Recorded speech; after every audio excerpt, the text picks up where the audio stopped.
DPO Chakwal की हदायत पर SHO थाना चौआ सैयदन शाह मलिक ज़मीर हुसैन का अपनी टीम के हमरा मुनशियात फरोशों और मुजरिमान इश्तिहारियों के खिलाफ क्रैकडाउन जारी। एक मुनशियात फरोश समेत एक इश्तिहारी मुलजिम गिरफ्तार।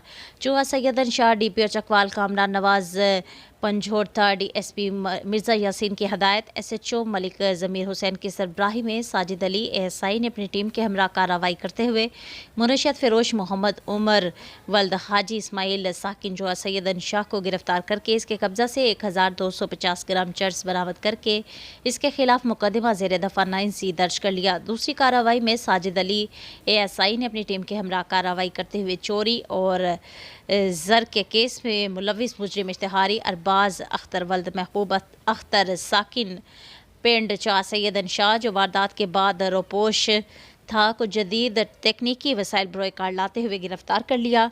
अवामी और समाजी हल्कों की जानिब से SHO थाना चौआ सैयदन शाह मलिक ज़मीर हुसैन और इनकी टीम को खराज तहसीन पेश किया गया।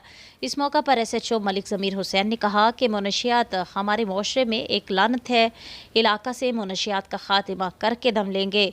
Kamran Nawaz Panjota district police officer Chakwal की जानिब से तमाम टीम को शाबाश भी दी गई। रिपोर्टर हैदर अब्बास चकवाल से। मज़ीद ख़बरों और अपडेट्स के लिए विज़िट करें हमारी वेबसाइट www.k92news.com।